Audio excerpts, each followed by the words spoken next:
because we're not Texas A&M, we're Mizzou. We certainly don't have the same problem. But a recent survey from Dr. Siegel's group surveyed 500 STEM students, asking them whether or not they felt like they belonged here at Mizzou. And I was very struck by some of the comments and examples that came out of this about students still feeling bias and obstacles, gender and ethnicity. Science instructors didn't care about my academic success, or that policies and procedures at the institution was hindering them or made them not want to come back. Confidence in that they could do well, that they were supported in the classroom. And then finally, that just you develop that passion. If you couldn't tell, I love microbiology. I like being up here. It's a lot of fun.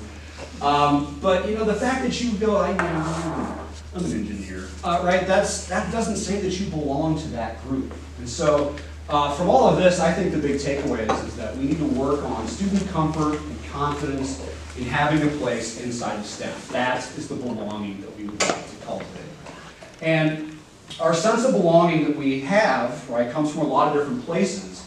I'm going to give you the sales pitch in just a minute. But as I started into kind of my journey on this, I found this on the board over at the Bridge. And I didn't put it up there. I don't know who did, but I don't care because I loved what it said, which was treat identities as assets, build empathy and interdependence. We talked about those interactions with student to student. Yesterday in the keynote, own inclusion as universal responsibility of instructors. Continuous inquiry and create that belonging. So as I wrap up my 40 seconds, I would just like to say that this was something that became very important to me. And I'm going to challenge all of you to try and do some of the same things, where we've made big steps here at Mizzou over the events that we've had in the past, but I don't think we're there yet. So I'm asking if you, classic chemistry joke, you want to be part of the solution, or you want to be part of the precipitate?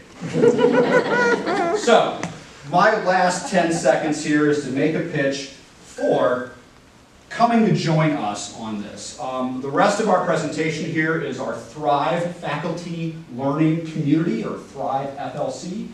And this is faculty that work together. We are collaborating on this to find ways to make students feel more welcome, to feel fully included, to feel empowered in the classroom.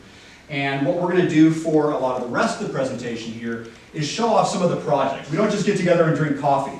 We have a lot of coffee, but we get together and discuss, and we find things that I'm not going to say are best practices, but these are our attempts at projects to improve our classroom learning. And with that, I will turn it over to Cheryl. Hi, I'm Cheryl Hill. I'm an associate teaching professor in the Department of Pathology and Anatomical Sciences. I am down the hall from Dr. Furr. So Jason had you talk about how you felt when you felt like you weren't belonging in the classroom or in a course or on a campus. Now I want you to think about your own classroom and your courses, and how would your students not feel like they're belonging? You can write this down, you can discuss it with a neighbor, however you so